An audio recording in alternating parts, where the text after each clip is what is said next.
Vous faites bien de choisir Kavi TV. Bonsoir. Bienvenue dans ce journal dont voici le sommaire. Le syndicaliste Salifou Bangoura, visé par 2 plaintes, exclu récemment de la Confédération nationale des travailleurs de Guinée, CNTG, le coordinateur de la Fédération syndicale professionnelle de l'éducation, fera désormais face à la justice. La CNTG porte plainte contre lui, tout comme l'époux d'une femme qui l'accuse d'injure. Et puis, arrestation d'un réseau de cambrioleurs à Ketaya Tédis. 5 des 7 membres présumés sont mis aux arrêts. Ces individus appartenant à un gang spécialisé dans le pillage de magasins ont été interpellés par la police et parmi eux un ancien militaire radié. Les détails, c'est dans ce journal. Voilà pour le sommaire.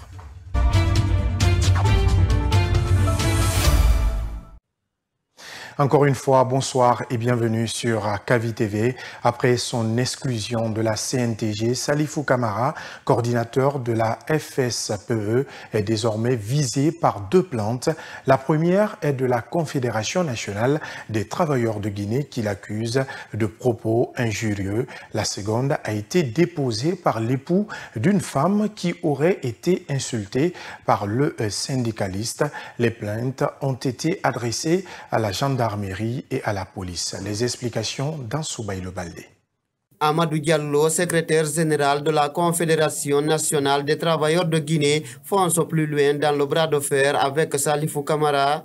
Après l'exclusion de ce dernier des instances de la CNTG, le coordinateur du mouvement syndical guinéen porte plainte contre le secrétaire général de la Fédération syndicale professionnelle de l'éducation FSPE pour, dit-il, injures proférées. L'époux de la camarade qui a été insulté, diffamé, calomnié, a déjà porté plainte à la gendarmerie. Donc c'est purement pénal. Et au niveau du bureau confédéral, tenez-vous bien, nous avons aussi porté plainte au niveau de la police judiciaire. Il va être poursuivi. Parce que si vous écoutez très honnêtement l'audio, vous-même vous allez savoir qui est ce monsieur. Il ne mérite pas d'être syndicaliste.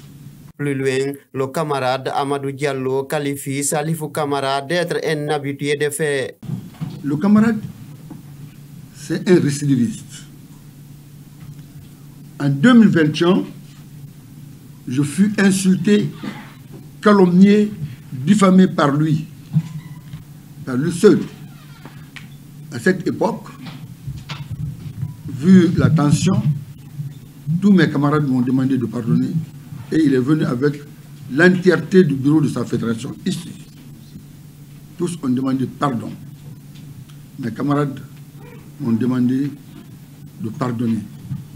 En tant que père de famille, en tant que premier responsable de la centrale, j'ai accepté le pardon. La plainte de Amadou Diallo de la CNTG est portée à la Direction nationale de la police judiciaire et celle de l'époux de Hadjassaram Fofana à la gendarmerie. Toutes contre Salifou Camara, secrétaire général de la Fédération syndicale professionnelle de l'éducation. Le Parti de l'Espoir pour le développement national PEDN réagit après avoir été classé parmi les formations politiques autorisées à poursuivre leurs activités en Guinée. Selon son porte-parole, ce résultat est le fruit d'un travail sérieux au sein du parti. Il estime également que l'opération d'évaluation menée par le ministère de l'Administration du territoire et de la décentralisation n'est nullement une chasse aux sorcières. Mamadou Tanouba nous en dit plus. Le Parti de l'Espoir pour le développement national PDN a réussi à bien tirer son épingle du jeu. Il figure parmi les 75 formations politiques autorisées à exercer sans aucune réserve après la publication du résultat issu de l'évaluation des partis politiques par le ministère de l'Administration du territoire. Pour Mohamed Sissé, porte-parole du PDN, cela dénote du sérieux fait pour le bon fonctionnement du parti. En principe, c'est comme ça un parti politique doit fonctionner. C'est le sérieux, c'est le travail, mais aussi c'est la violence sur soi pour être en conformité avec ses propres textes et avec la loi. Si dans certaines formations politiques, l'on pense que cette opération vise à favoriser les petits partis au détriment des grands, Mohamed Cissé du PDN met cela au compte des allégations. Je crois que ce sont des allégations, c'est à eux de prouver. Nous estimons que cela ne nous engage pas. Donc nos éléments sont là et tout est public et nous n'avons pas à nous poser même la question sur cela. Mohamed Cissé pense que si cette évaluation des partis politiques se poursuit, on pourrait se retrouver en deçà des 75 formations politiques dans l'avenir. Maintenant, est-ce que ce nombre est un nombre optimal? Je n'en sais pas parce que je n'ai pas... je peux avoir mes présomptions sur certains partis politiques, mais je n'ai pas eu accès à leurs documents. L'évaluation est aussi documentaire, je ne sais pas ce qu'ils ont pu produire. Mais je crois que si on fouille plus, on peut même aller en deçà des 75. J'en suis foncièrement convaincu. Cette opération d'assainissement des partis politiques engagés par le MATD va forcément bouleverser les rapports de force selon l'avis de beaucoup d'observateurs. Après 3 semaines d'apprentissage intensif, les responsables régionaux et préfectoraux de l'électricité de Guinée EDG ont obtenu leur certificat d'habilitation électrique. Cette formation leur permettra d'intervenir en toute sécurité sur le réseau électrique national. La remise des certificats s'est déroulée ce lundi au siège de Kawa Group Guinée en présence des responsables du cabinet et de l'EDG. Le reportage de Ansoubaï Le Baldé. Ils sont désormais certifiés dans le domaine de l'électricité en Guinée. Ces hommes et femmes responsables régionaux et préfectoraux d'EDG reçoivent leur habilitation électrique leur permettant d'évoluer avec professionnalisme sur le réseau électrique. Fanta Soirée, bénéficiaire, sort satisfaite des notions apprises. Et ce que j'ai appris ici, je vais appliquer ça dans mon lieu de travail. Et je remercie le cabinet Kawa, je remercie la direction générale EDG et je vous remercie. C'est une formation vraiment de qualité et je remercie aussi le formateur. L'initiative est de la Direction générale de l'électricité de Guinée EDG dans la vision de qualifier objectivement son personnel. Les bénéficiaires de ces habilitations seront suivis dans leur travail sur le terrain avec la tolérance zéro, promet Elhaz Gandobari, directeur général d'EDG. Le chef du département QSE l'a rappelé, nous allons être très intransigeants dans l'application du protocole de sécurité. Et l'habilitation que vous avez reçue, que vous allez recevoir, va être évaluée au fur et à mesure pendant la période d'habilitation. Si vous qui êtes les bénéficiaires de cette formation, comme vous serez suivis et évalués, vous ne respectez pas les protocoles de sécurité, l'habilitation vous sera purement et simplement retirée. Et la direction des ressources humaines en tirera toutes les conséquences. Ces nombreux cadres évoluant dans le secteur de l'électricité ont été formés par un expert algérien recruté par Kawa Group Guinée, un cabinet de formation retenu par les initiateurs. Younoussa Diallo, directeur pays de Kawa Guinée, est satisfait de la collaboration avec EDG. Nous sommes très satisfaits de cette organisation. Nous sommes très satisfaits de la formation et du formateur de notre consultant. Nous sommes aussi très satisfaits de l'accompagnement de EDG pendant ces semaines de formation. Et nous espérons que ce qui a été appris ici va servir à éviter surtout des accidents, parce que c'est vraiment ça le point le plus important. Nous espérons que EDG va nous solliciter aussi pour pouvoir continuer à vraiment former d'autres agents aussi en habilitation électrique pour le bien de chacun de nous. Les habilitations données aux bénéficiaires de l'électricité de Guinée ont une durée de 3 ans renouvelable. Tous s'engagent à assumer la mission qui est la leur sur le terrain. Je vous le disais au sommaire, 5 présumés malfrats ont été arrêtés dans la nuit de dimanche à lundi alors qu'ils pillaient des magasins. Parmi eux, un ancien militaire radié des effectifs de l'armée. Cette opération a été rendue possible grâce à la vigilance des riverains qui ont signalé des mouvements suspects. 2 membres du groupe sont encore en fuite. Bangali Camara pour plus d'explications. Le dimanche 16 mars, vers 3 h du matin, la brigade anticriminalité de Kétaya numéro 12 a répondu à des informations faisant état d'un cambriolage. Les officiers ont interpellé et appréhendé 5 individus liés au crime, dont un soldat récemment radié. Les autorités ont récupéré des denrées alimentaires volées en possession des suspects lors de cette opération. Ces présumés coupables qui ont longtemps sémé la terreur dans ce quartier se nomment Ousmane Kondé alias Jules, ancien militaire radié, Idrissa Diallo, Abdul Karim Bangoura alias Dali, Jean-Pierre Tolno, Mamadou Bari alias Bobodjina et 2 autres personnes activement recherchées. Sur instruction du directeur général de la police nationale, ils ont été conduits pour être mis à la disposition du commissariat central de Dubreka pour enquête. Après audition, il en ressort que ces présumés malfaiteurs sont poursuivis pour des faits de vol aggravé prévus par les dispositions 374 et suivantes du Code pénal guinéen. Interrogés, certains reconnaissent sans embâche les faits qui leur sont reprochés, tandis que d'autres nient en bloc les accusations.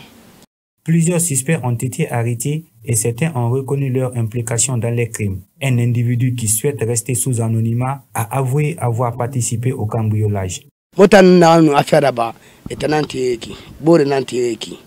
cours de l'opération, j'étais accompagné des personnes appréhendées, tandis que 2 autres ont réussi à s'échapper. C'est ce dernier qu'on a découvert les colis. Ma méconnaissance du quartier Kétaya est notable. C'est d'ailleurs ce chef de la jeunesse qui m'a guidé jusqu'ici. Compte tenu de mon implication dans le vol, j'en appelle à la clémence des autorités, reconnaissant que nous avons mal agi.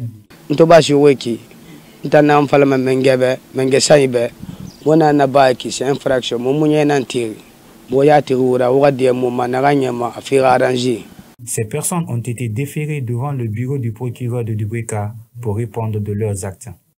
Un mot de santé dans ce journal et nous nous intéressons ce soir au cancer. Cette maladie qui résulte d'une transformation anormale des cellules conduisant parfois à la formation de tumeurs malignes. La pathologie peut toucher tous les âges et nécessite d'ailleurs des traitements variés comme la chirurgie, la radiothérapie ou encore l'immunothérapie. Nos reporters Guy Babari et Fatoumata Khan ont rencontré un spécialiste pour en savoir davantage. Regardez. Le cancer est une maladie qui remonte à des millions d'années. Une découverte archéologique a permis d'identifier une tumeur osseuse maligne sur la patte antérieure d'un dinosaure ayant vécu il y a plus de 76 millions d'années.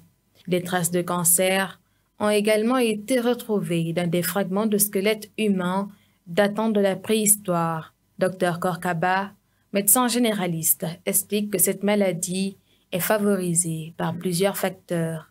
Les cancers n'ont pas une cause réelle, mais il y a des facteurs favorisants, tels que le tabac, l'alcool, et les polluants persistants, et aussi il y a le facteur d'hérédité. Les scientifiques n'ont pas pu élucider exactement la cause réelle des cancers, parce que le cancer n'est rien d'autre qu'une prolifération anarchique des cellules dans l'organisme. La population urbaine est particulièrement exposée et aucun groupe d'âge n'est épargné, précise le Dr Korkaba. Ça s'explique tout simplement parce que dans les milieux urbains, il y a une prolifération anarchique des industries. On peut retrouver des cancers, même chez les nouveau-nés. On peut retrouver des cancers chez les jeunes, chez les adultes, chez les vieux. Il souligne également qu'il existe des cancers curables et d'autres incurables. Parmi les principales stratégies de traitement figurent la chirurgie, la radiothérapie, la chimiothérapie, les thérapies ciblées, l'hormonothérapie et l'immunothérapie. Pour certains cancers du sang, une greffe de moelle osseuse peut être nécessaire.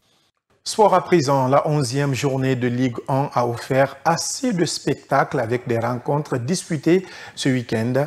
Le Afia FC reste en tête du classement malgré un match nul contre la Flamme Olympique. De son côté, le FC Renaissance s'est distingué par une victoire marquante. Les résultats détaillés avec Germaine Mansari. Suivez. Ce vendredi 14 mars 2025, la 11e journée de la Ligue 1 guinéenne a débuté par un match nul et vierge entre Flamme Olympique et le Afia FC au stade Petit Sori de Nongor. Les deux équipes ont eu des occasions mais n'ont pas réussi à trouver le chemin des filets. Ce résultat place le Afia en tête du championnat avec un petit point d'avance sur le Orea AC. Pendant ce temps, au stade de Koléa, Milo FC a affronté Guinée Foot Elite dans un match exaltant qui s'est soldé par un match nul 2-2. Milo est revenu 2 fois au score grâce à Boulaye et Boubacar Kamara avant l'égalisation litigieuse de Souleymane Diaby ne déclenche l'agitation des supporters à l'encontre des arbitres. À Kamsar, les Ashanti Golden Boys ont vécu un drame similaire face à Sika. Ils ont égalisé en fin de match pour obtenir un nouveau match nul, 2-2, après avoir été menés de 2 buts. Un point crucial qui leur a permis de mettre un terme à leur série de défaites. Le classico guinéen attendu a vu l'AS Kaloum rencontrer Horea AC sans but, malgré des attentes élevées et une atmosphère électrisante. Ce résultat a permis à Horea de se rapprocher de Afia, tandis que l'AS Kaloum se maintient en milieu de tableau. Le FC Renaissance réalise une performance impressionnante en battant le Wakria AC de Bokeh par 4 buts sans riposte, consolidant ainsi sa position sur le podium grâce à un jeu offensif solide. Le classement actuel est le suivant. Afia mène avec 21 points, suivi de près par Orea 20 points. FC Renaissance conserve sa 3e place. Le milieu de tableau reste compétitif, tandis que Flamme Olympique et Sor Academy sont menacés de relégation dans le bas du classement. Dans le monde, les États-Unis coupent le financement de médias internationaux. Depuis samedi, plusieurs journalistes de médias tels que Voice of America et Radio Free Europe n'ont plus accès à leur lieu de travail après la décision de l'administration Trump de suspendre leur financement, une mesure qui suscite des inquiétudes quant à la liberté de la presse et à l'impact de cette coupure sur la diffusion de l'information à l'échelle mondiale. Le commentaire de Khadija Kaba. Le 16 mars, des membres du personnel de Voice of America, de Radio Free Asia et d'autres organisations médiatiques financées par les États-Unis ont été mis en congé. Cette mesure a suscité de vives critiques de la part des défenseurs de la liberté de la presse qui considèrent ces organismes comme des voies démocratiques essentielles à l'échelle mondiale. Des centaines d'employés ont reçu une notification les informant qu'ils n'auraient plus accès à leur bureau et qu'ils devaient rendre leur carte de presse et leur matériel. Cette décision fait suite à un décret du président Donald Trump qualifiant l'agence responsable de ces médias, l'USAGM, de partie inutile de la bureaucratie fédérale. Carrie Lake, une alliée de Trump, nommée à un rôle consultatif au sein de l'USAGM après sa défaite au Sénat en Arizona, a déclaré que le soutien fédéral à ces agences n'était plus une priorité. Selon les responsables de la Maison-Blanche, cette mesure vise à éliminer le financement des contribuables destiné à ce qu'ils considèrent comme de la propagande radicale. Michael Abramovich, directeur de la VOA, qui fait partie des 1300 employés licenciés de l'organisation, a exprimé son inquiétude quant à la manière dont cette mesure porte atteinte à la mission cruciale de la VOA. Il a rappelé que la Voice of America diffuse des émissions en 48 langues et touche environ 360 millions de personnes par semaine dans le monde entier. C'est la fin de ce journal. Merci de votre fidélité. L'information continue sur notre site le www.siaminfo.com. À très vite sur KVTV.